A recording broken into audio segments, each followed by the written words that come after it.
ನಾವು ದೃಷ್ಟಿದೋಷಕ್ಕೆ ಸುಲಭ ಪರಿಹಾರವನ್ನು ಕಂಡುಕೊಳ್ಳೋಣ. ಯಾವುದೇ ಅನಾರೋಗ್ಯ ಪೀಡೆಗೂ ದೃಷ್ಟಿದೋಷವನ್ನು ತಾಳೆ ಹಾಕುವುದು ಸರ್ವೇ ಸಾಮಾನ್ಯ. ದೃಷ್ಟಿದೋಷ ಹೆಚ್ಚಾಗಿ ನಮ್ಮ ಗ್ರಾಮೀಣ ಭಾಗಗಳಲ್ಲಿ ಕಂಡುಬರುತ್ತದೆ. ದೃಷ್ಟಿದೋಷ ಪರಿಹಾರ ಹೇಗೆ ಎಂಬುದನ್ನು ಈ ವಿಡಿಯೋದಲ್ಲಿ ತಿಳಿದುಕೊಳ್ಳೋಣ. ನೋಡಿ ವೀಕ್ಷಕರೇ, ನರದೃಷ್ಟಿಗೆ ಕಲ್ಲು ಕೂಡ ಸಿಡಿದು ಚೂರಾಗುತ್ತದೆ ಎಂದು ಅನುಭವಗಳು ಹೇಳುವುದುಂಟು. ದೃಷ್ಟಿದೋಷವು ದಶಭುಕ್ತಿಯ ಫಲವನ್ನು ತಡೆಯಬಲ್ಲದು ಎಂಬುದು ಜ್ಯೋತಿಷ್ಯ ಶಾಸ್ತ್ರ ಹೇಳುತ್ತದೆ. ಕೆಟ್ಟ ಕಣ್ಣು, ನೀಚ ನೋಟ, ಅಸೂಯೆ ಭಾವನೆಯಿಂದ ದೃಷ್ಟಿದೋಷ ಉಂಟಾಗುತ್ತದೆ. ದೃಷ್ಟಿದೋಷಕ್ಕೆ ಒಳಗಾದ ವ್ಯಕ್ತಿ ಏನೇ ಕೆಲಸಕ್ಕೆ ಕೈ ಹಾಕಿದರೂ ಅವು ಯಶಸ್ಸು ಕಾಣುವುದಿಲ್ಲ. ಅಂಥ ಸಮಯದಲ್ಲಿ ಬಲ್ಲವರಿಂದ ದೃಷ್ಟಿದೋಷವನ್ನು ನಿವಾರಿಸಿಕೊಳ್ಳುವುದೇ ಸೂಕ್ತ ಪರಿಹಾರ. ಇದನ್ನು ಆಡುಭಾಷೆಯಲ್ಲಿ ದೃಷ್ಟಿ ತೆಗೆಸಿಕೊಳ್ಳುವುದು ಎನ್ನುತ್ತೇವೆ. ಯಾರಿಗೆಲ್ಲ ದೃಷ್ಟಿದೋಷ ತಗುಲುವುದಿಲ್ಲ? ಜಾತಕದ ಪ್ರಕಾರ ಲಗ್ನದ ಲಗ್ನಾಧಿಪತಿ ಹಾಗೂ ಸೂರ್ಯ ಬಲಿಷ್ಠನಾಗಿದ್ದರೆ ಇಂತಹವರಿಗೆ ಆತ್ಮಬಲದ ಶಕ್ತಿ ಪ್ರಬಲವಾಗಿ ಇರೋದರಿಂದ ದೃಷ್ಟಿದೋಷಗಳು ತಗುಲೋದಿಲ್ಲ. ಲಗ್ನಾಧಿಪತಿ ಸ್ವರಾಶಿ ಅಥವಾ ಕೇಂದ್ರ ತ್ರಿಕೋಣದಲ್ಲಿ ಬಲಿಷ್ಠನಾಗಿದ್ದರೂ ಇಂತಹವರಿಗೆ ದೃಷ್ಟಿದೋಷ ತಗುಲುವುದಿಲ್ಲ.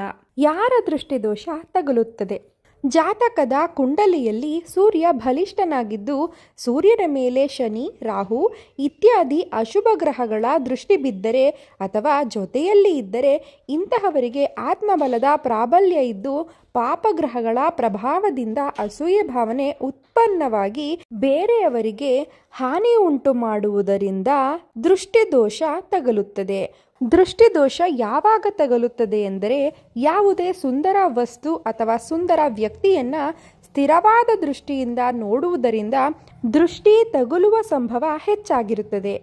ಯಾವುದೇ ಮಗುವಿನ ವ್ಯಕ್ತಿಯ ಹಾವಭಾವ ಹಾಗೂ ಚಟುವಟಿಕೆಯನ್ನು ಆಶ್ಚರ್ಯವಾಗಿ ನೋಡುತ್ತಿದ್ದರೆ ಅಥವಾ ಇವರ ಕುರಿತು ಮನಸ್ಸಿನಲ್ಲಿ ಕೆಟ್ಟದಾಗಿ ಯೋಚಿಸುತ್ತಿದ್ದರೆ ಹಾಗೂ ಮನಸ್ಸಿನಲ್ಲಿಯೇ ಅಸೂಯೆ ಭಾವವನ್ನು ಹೊಂದಿದ್ದರೆ ದೃಷ್ಟಿದೋಷ ತಗುಲುತ್ತದೆ. ಸುಂದರವಾದ ಮನೆ, ಹಾಲು ಹಿಂಡುವ ಹಸು, ಕೈಗೆ ಬಂದ ಫಸಲನ್ನು ಅಸೂಯೆ ಭಾವದಿಂದ ನೋಡಿದರೆ ದೃಷ್ಟಿದೋಷ ತಗುಲುತ್ತದೆ. ದೃಷ್ಟಿದೋಷದ ಲಕ್ಷಣಗಳೇನು ಅಂತ ನೋಡೋದಾದರೆ, ಯಾವುದೇ ವ್ಯಕ್ತಿಗೆ ದೃಷ್ಟಿದೋಷ ತಗಲಿದ್ದರೆ ಆತನ ಆರೋಗ್ಯ ಹಾಳಾಗುತ್ತದೆ. ಕಣ್ಣು ಮತ್ತು ತಲೆ ಭಾರವಾಗುತ್ತದೆ. ಕಣ್ಣುಗಳಲ್ಲಿ ನೀರು ಸುರಿಯುತ್ತದೆ.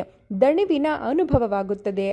ಅನಾರೋಗ್ಯದಲ್ಲಿ ಇರುವಾಗ ಹಾಲು ಕುಡಿಯಲು ಅಥವಾ ಊಟ ಮಾಡಲು ನಿರಾಕರಿಸುತ್ತಾರೆ. ನಿದ್ದೆಯನ್ನು ಸಹ ಸರಿಯಾಗಿ ಮಾಡುವುದಿಲ್ಲ. ಅಂಗಡಿ ಅಥವಾ ವ್ಯಾಪಾರ ಸಂಸ್ಥೆಗೆ ದೃಷ್ಟಿ ತಗುಲಿದರೆ ವ್ಯಾಪಾರ ಕಡಿಮೆಯಾಗುತ್ತದೆ. ಮನೆಗೆ ದೃಷ್ಟಿ ತಗುಲಿದಾಗ ಗೋಡೆಗಳು ಬಿರುಕು ಕಾಣಿಸಿಕೊಳ್ಳುತ್ತದೆ. ಗಿಡ ಮರಗಳಿಗೆ ದೃಷ್ಟಿದೋಷ ತಗುಲಿದಾಗ ಅವುಗಳು ಒಣಗಲು ಪ್ರಾರಂಭಿಸುತ್ತದೆ. ಫಸಲು ನಿಂತು ಹೋಗುತ್ತದೆ. ಈ ದೃಷ್ಟಿದೋಷಕ್ಕೆಲ್ಲ ಸರಳ ಪರಿಹಾರಗಳು ಏನೆಂದರೆ, ಹಿರಿಯರಿಂದಲೇ ದೃಷ್ಟಿ ತೆಗೆಸುವುದು ಉತ್ತಮ. ತಾಯಿಯ ತಾಯಿ, ಅಜ್ಜಿ ಅಥವಾ ತಂದೆಯ ತಾಯಿಯಿಂದ ದೃಷ್ಟಿ ತೆಗೆಸುವುದು ಉತ್ತಮ. ಸಂಜೆ ಅಥವಾ ರಾತ್ರಿ ಸಮಯದಲ್ಲೇ ದೃಷ್ಟಿ ತೆಗೆಸಬೇಕು. ನೂತನ ಮನೆ, ಕಟ್ಟಡಗಳಿಗೆ ಕೆಟ್ಟ ದೃಷ್ಟಿ ತಾಗದಿರಲೆಂದು ಒಣಗಿದ ಹುಲ್ಲಿನಿಂದ ತಯಾರು ಮಾಡಿದ ದೃಷ್ಟಿಗೊಂಬೆಯನ್ನು ಓಡಾಡುವವರ ಕಣ್ಣಿಗೆ ಬೀಳುವಂತೆ ನಿಲ್ಲಿಸಿರಬೇಕು. ಇಲ್ಲವೇ ಮನೆಯ ಮುಂದೆ ನೇತು ಹಾಕಬೇಕು. ಮನೆಯ ಕಟ್ಟಡ ನಿರ್ಮಾಣವಾದ ನಂತರ ದೃಷ್ಟಿಗೊಂಬೆ ಅಥವಾ ರಾಕ್ಷಸನ ತಲೆಯನ್ನು ಮನೆಯ ಮುಂದೆ ತೂಗು ಹಾಕಬೇಕು. ತಿಲಕಧಾರಣೆಯಿಂದ ದೃಷ್ಟಿದೋಷ ನಿವಾರಣೆಯಾಗುತ್ತದೆ. ಬಿಳಿ ಎಕ್ಕದ ಬತ್ತಿಗಳಿಂದ ಮನೆಯಲ್ಲಿ ದೀಪಾರಾಧನೆ ಮಾಡಿದರೆ ಸಕಲ ಕಾರ್ಯ ಸಿದ್ಧಿ ಮತ್ತು ನವಗ್ರಹ ದೋಷ ನಿವಾರಣೆಯಾಗುತ್ತದೆ. ವೀಕ್ಷಕರೇ, ನೋಡಿದ್ರಲ್ವಾ ದೃಷ್ಟಿದೋಷಕ್ಕೆ ಏನೆಲ್ಲ ಪರಿಹಾರಗಳನ್ನು ಮಾಡ್ಕೋಬೇಕು ಅಂತ.